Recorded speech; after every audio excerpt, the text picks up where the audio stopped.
Welcome to High Cheese with Darren Maloney. Today is Friday, June 24th, 2022. And what a day and what a week it was. So let's just go right to the overturning of Roe v. Wade that happened several hours ago. And we're going to cover the gun law. We're going to cover the New York Supreme Court decision with concealed carry. But I want to go right to the Supreme Court decision on Roe v. Wade. And with that said, it was a 6-3 decision. And I just found it funny that a lot of the news wouldn't give us the vote on it. For some reason, they didn't want to tell us that it was a 6-3 decision, with John Roberts siding with the conservatives. I think it was Newsweek, had a report that it was 5-4. And, again, this goes with its narrative that this was a super split decision and it was just based along conservative lines, and throwing John Roberts in there just, blows that narrative to smithereens. So what I want to do is I just want to play a clip of Senator Elizabeth Warren with her meltdown. And let's go to this clip, and then we'll just come back and discuss. Getting mad over this. We have 6 extremist justices on the United States Supreme Court who have decided that their moral and religious views should be imposed on the rest of America. So, Senator Warren, infanticide is moral? Is that what you're saying? Because Roe v. Wade has led to late-term abortion. So where's the morality there? Now, quite frankly, I believe you're immoral for allowing that.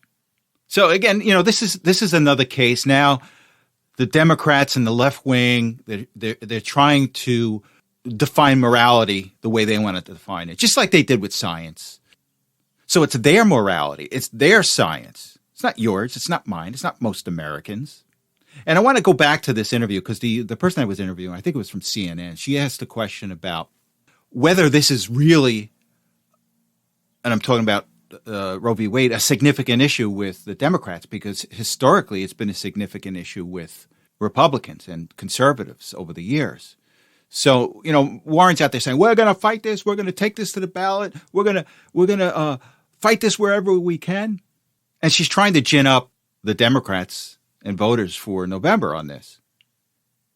So let me just play the clip, and then we'll come back and discuss. Though, Senator, this issue, as important as it is to a number of Democrats, you're a perfect example of that, has never been the rallying tool for Democrats that it has been for Republicans. This has been an effective rallying tool for decades in terms of getting to this moment for many conservatives. So what's going to change between now and November?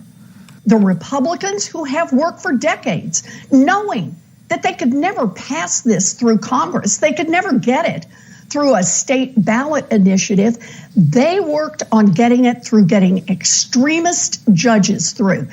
Notice, just yesterday, this same set of extremists said, it is not possible to let the state governments get engaged on the question of guns. It is important to have federal protection for guns.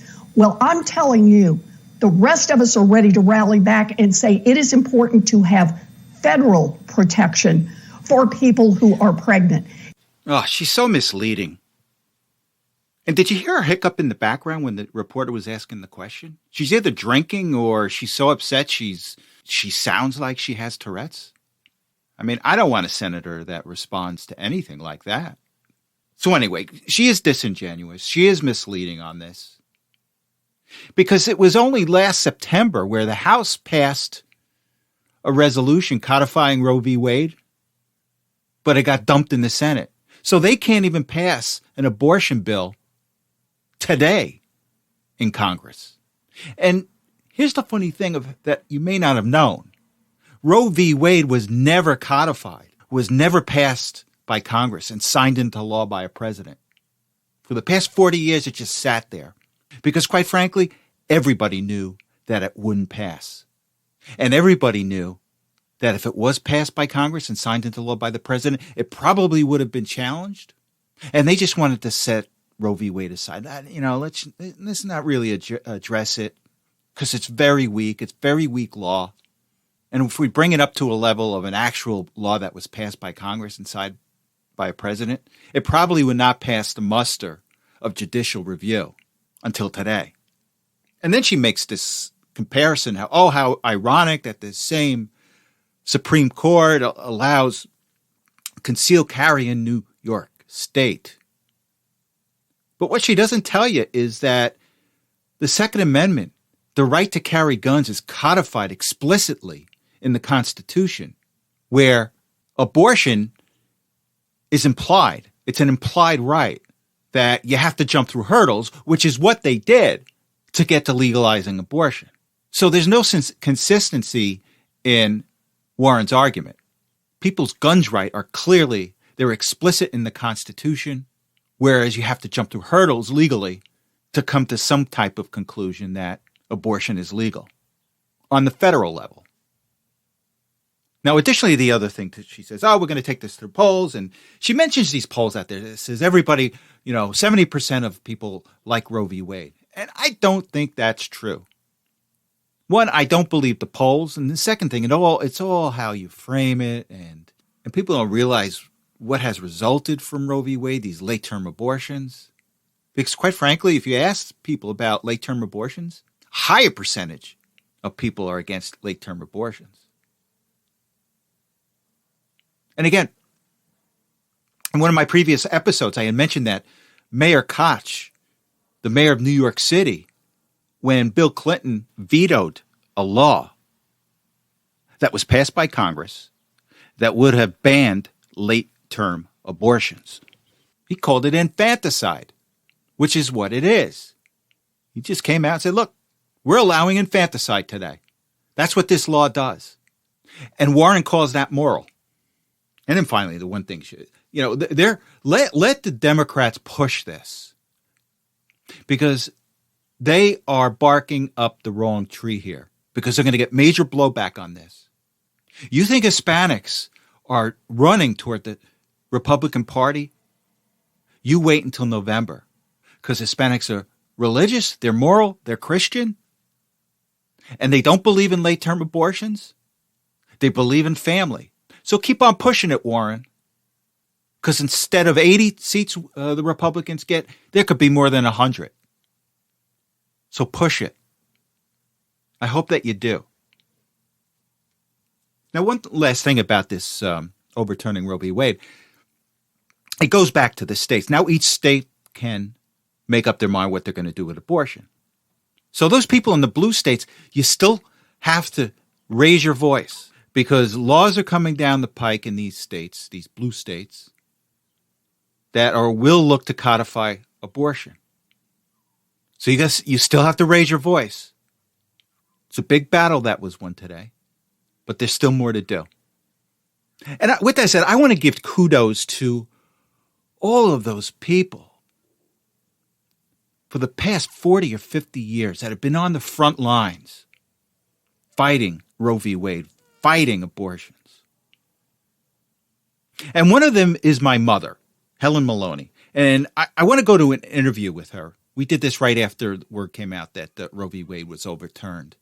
And these are the people that were on the front lines on the past 40 and 50 years. These are the people that never let it drop. They believed that they were going to win in the end, which they're doing. And they're the ones that deserve all the credit. And I think my mother deserves to be interviewed by me on this.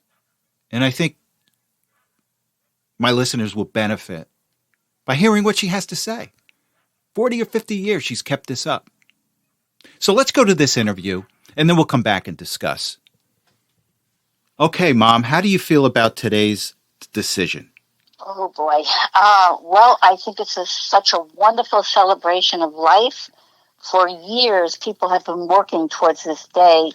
Millions of people behind the scenes, organizations, praying and just doing all they can to be supportive of pregnant women, that are kind of deciding whether they want to give birth or to abort. So it's a very wonderful day. We're very, very joyous. Now, you've been an active pro-life advocate. Tell us about the time you were arrested in New York City. Oh my gosh, that was so long ago. Well, I was with a pro-life group, and we were over in New York City, and we were in front of one of the abortion centers, and we were actually arrested and taken on a school bus and brought to a precinct. But there were so many of us that they had to let us go. There was no way they could do anything with us, and everything was peaceful, and we were certainly loving and kind. Yeah. Now, what moved you to risk getting arrested? Well, everything begins with life. Our country, our education, whatever we think of, it all begins with life. And if you don't respect life, then the rest is just nothing. It's worthless. It didn't matter. We wanted to, save these unborn babies and also the moms. It's a lot of people think, oh, you're just concerned about the child, but no, we are concerned with the mom too, that she has the best opportunities and the best life she can have. That's why we'd like to, get beside her and encourage her and, help and support as much as we can. Now, you also spent time at a crisis pregnancy center. And just tell me a little bit about that and how long you worked there and how fulfilling it was for you. Okay. Well, I was with the Crisis Pregnancy Center probably about, I would say, 18 years. And I had the privilege of working with many young women. And it was just a wonderful experience to be able to come alongside these women and support them, encourage them. We educated them with all the information we had about the emotional, spiritual, financial, and physical things that happen to your body when you do have an abortion. And we set them up with different agencies and organizations that would help them continue their education, for housing, even choosing adoption. If some of the girls wanted to think about, making an adoption plan for their unborn child. And of course, we did the ultrasounds, which were a great help. We also did parenting skills classes, baby clothes, formula, whatever. There really was no need for a woman to abort because there was so many things out there to help her. Mm-hmm. And even for some women that were frightened with parents finding out and all, we worked with them in that area too. We would invite the parent into the center and speak with them also. Mm-hmm. How important do you think technology was? You can't even mention how important it was. It was usually when a mom sees her little baby's heart beating, when you see that little heart and those movements, it changes the whole concept. It's no longer just a little piece of tissue. It is, your child that's growing within you. A lot of people will say, well, it's my body. I should have the choice of doing what I want with it. But it's not your body. This is a separate body. The child can have a separate blood type than the mom or dad has. And it's just a different little child this little person needs that 9 months to grow and develop and to be born and, be all that God has for this little child to become. You had said that you came across women that had already had abortions. And what do you have to say to those women that have had abortions? Well, it's so difficult for them. It really is. But you know what? We have counseling for women who have had abortions. Sometimes women have had abortions like 50 years ago. They could really be way up in age, and yet it still bothers them. But you know what? We have a forgiving God, and it's something that the woman can work out between her and the Lord and get peace in her heart, because God doesn't want you to go on for the rest of your life when you have a life that could be helpful to other women and whatever gifts God's given you to share with other people in your life and just at your job or whatever. But yes, God is a forgiving God, and you can get peace in that area. And we do have counselors in all crisis pregnancy centers. There are counseling women that are, some of them have had abortions themselves, and they are really, really good at counseling because they understand all your feelings and they can work with you. So just don't think that because you have aborted that, God frowns. He doesn't like it. He does hate that, but he's forgiving and you can work it out. And I just want women to know that. Yeah, I find it quite ironic how the Democrats love to talk about science when it goes their way. However, they are science deniers when it comes to abortion. Isn't that ironic? Well, that's so true because they only want you to have a choice when it's profitable to them or whatever. But I just want to say, too, people of color in our country, that they are totally being used by the Democratic Party because there's more African American babies being aborted than any other race. And their race will be declining eventually if they keep, having these abortions, and the Democrats are only using them to their advantage, and but I'm so happy to see that there are so many African American people now that are starting to realize what the whole picture is, and they're starting to turn away from that liberal attitude that the Democrats are constantly pushing upon everyone just to use them. Now the Democrats are talking about potential violence in the streets and violence against crisis pregnancy centers. What do you have to say to those people that want to inflict damage on those type of centers? Well, if they claim to be such loving, tolerant people, why would they even think about doing something like that?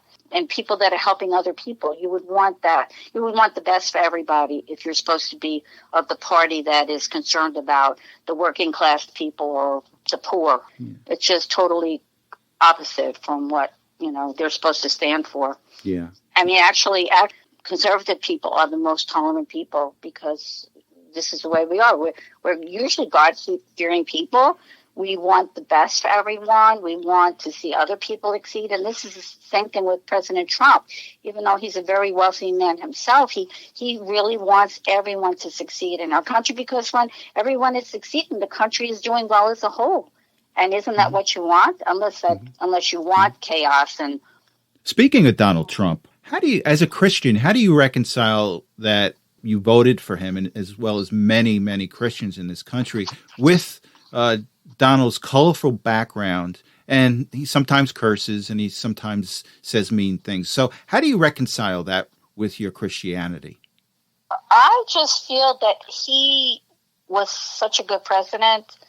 And he's a good man. And you know what? Yes, we teach our children not to use bad words and things like that. And of course, we could still do that. But he is, I think he's a God-loving man. I think he's a man who truly, truly loves our country. He loves the people in our country. He wants everyone to excel. I just think he's the right person for us at this time. And I think he is in the next couple of years too, hopefully, God willing, that he will be. Yeah. Or someone just like him. That's true. I think life is a miracle. We just had a new baby in our family, and I don't think there's a reason for women to think about abortion any longer because there's so many helpful agencies and people out there that are willing to go the extra mile with you. And we just want people of color to know that our whole country needs them, and we need to be in this together. We're all in this brotherhood of Americans, and we need one another. And we need to, instead of coming against each other and fighting over these stupid liberal things, we should be, thinking of what God would be pleased with in our country and how we should act, each one of us personally, individually. And we don't need a smooth-talking president. We need a president who does what he says, and that's what President Trump did. So I would hope he's running again, and he has my vote. Yeah. Okay, thanks to my daughter-in-law, Angie. All right. Well, anything else? And I think with this decision from the Supreme Court, that will be an extra special blessing from God. Good. Oh, good. Yes, on our country. And the states that don't want to go along with that, then you know what? They're not going to prosper. So you don't think anyway. You don't think they will be blessed, those states? No, that's my personal feeling. Yeah. That was good, Mom.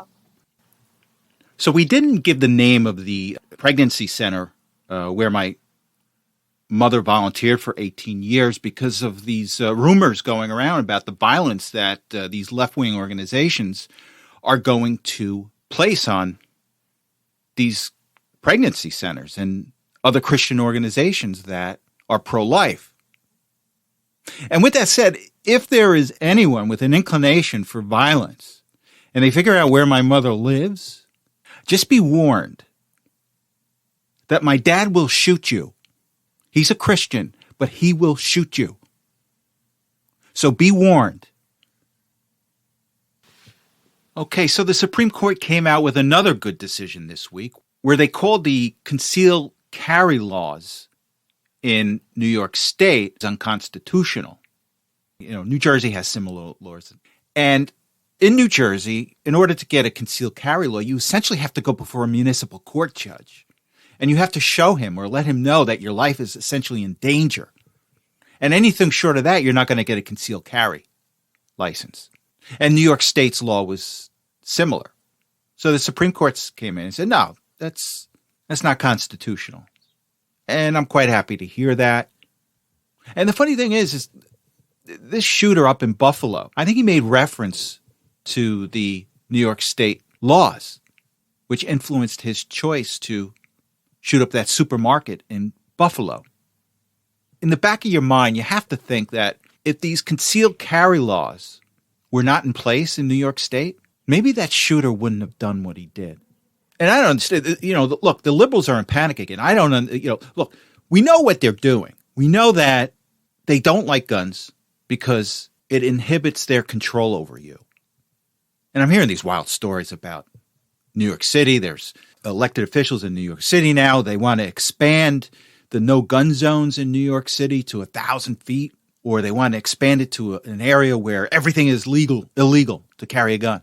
You can't carry a gun.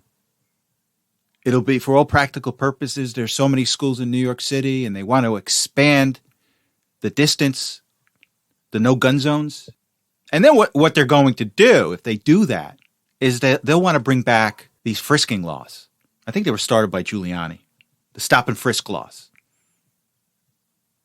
And remember how everybody said, oh, they're racist. You're only frisking African Americans and minority people.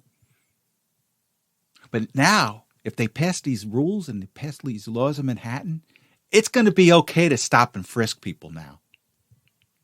You watch. If they pass the law. The Democrats are incapable of governing. They're evil. And it's all about controlling you and their own power. Okay, additionally, what Congress did is they passed more gun control. And what they did is they increased background checks from 18 to 21 years old.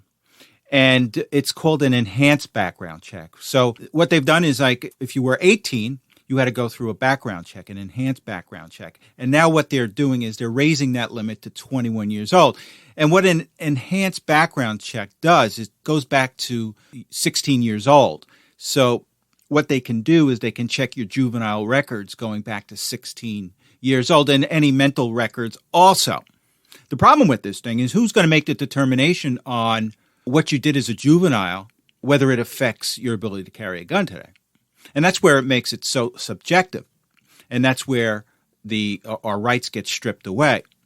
And, it's not clear-cut. And again, it just comes down to these so-called, quote, professionals, many of them with their own political agenda. These are the people that are going to determine whether somebody at 16 years old did something that would warrant them to not have a gun when they are an adult.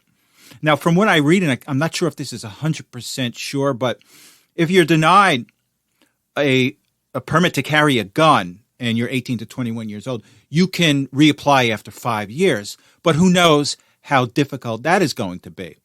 Again, we're handing over our rights as gun owners to flawed people and people with an agenda. And this is what I don't like about these laws. Additionally, what I don't like about this is that we can send an 18-year-old kid off to war to protect us. But when he comes back home, we take his gun away. That doesn't seem fair. That doesn't seem right.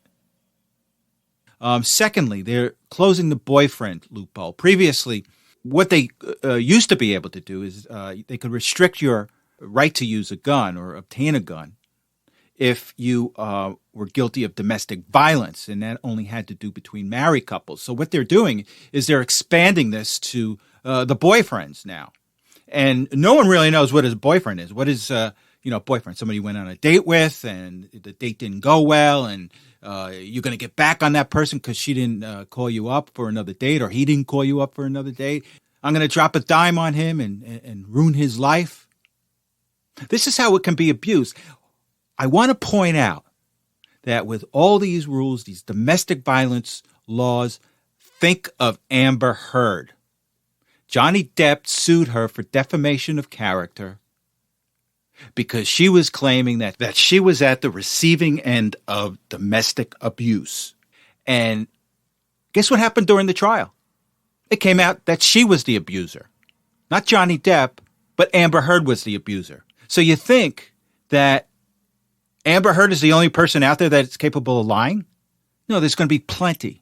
So all it takes is a grudge and a dime, and this boyfriend loophole can be abused. And it's going to give states more money for these red flag laws. I think there's a number of states that already have these red flag laws that it allows courts to come in and take your guns away under certain circumstances. And again, this is giving states more money to take your rights away. And the only one I like is the fourth item, which is they're expanding mental health programs for youth and training programs for youth. And this is what I really think we need right now. And I think I said in previous episodes is that we've got a mental health problem with our kids. We've locked them up for over 2 years. They're not socialized. They haven't learned anything. And they're a mess. Well, I'm hopeful that the Supreme Court decision in New York on the concealed carry will have an impact on this most recently passed gun law. Because if local bureaucrats are limited in their ability to deny a New York resident from obtaining a concealed carry permit, how are these bureaucrats now going to determine what a boyfriend is? So can this New York law be extended into covering what these bureaucrats do when determining what a boyfriend is? Or determining whether the actions of a 16-year-old should affect whether that person should obtain a gun when they're 21. So these are all impediments to an American citizen obtaining a gun created by local government. So I'm kind of hopeful that this New York State decision will help mitigate the problems with this recently passed gun control law. So we shall see. So Jeffrey Clark's house was raided by the FBI this week, and it coincided with the J6 hearings that we're having right now. So Jeffrey Clark was the former acting department head of the Civil Division in the Department of Justice. So Clark was instrumental in determining the legality of whether Vice President Pence could temporarily stop the counting of the electors. And what did they do? They're now going after him, like the Stasi from East Germany. Our FBI is now the Stasi. They're going after their political enemies. So let me just go to a quick clip from Tucker Carlson. And Tucker is interviewing Jeff Clark. So let's go to that, and then we'll come back and discuss. Armed federal agents wearing body armor with weapons raided Jeff Clark's home. They dragged him into the street in his pajamas. Now, what did Jeff Clark do wrong? Was he selling fentanyl? Was he human trafficking on the Mexican border? No. Jeff Clark did not commit any crime. What he did wrong was calling for an investigation into voter fraud. We are happy to have Jeff Clark join us now. He's a senior fellow with the Center for Renewing America. Jeff, thanks so much for joining us. This is this is a Soviet account, really. So tell us what happened and why. It is, and good to be here, Tucker. So yesterday at about just before 7 a.m., there was loud banging at my door, insistent banging. So I just rushed down as fast as I could. I quickly figured out, that there were agents there. I opened the door and asked for the courtesy to be able to put some pants on and was told, no, you got to come outside. So I came outside.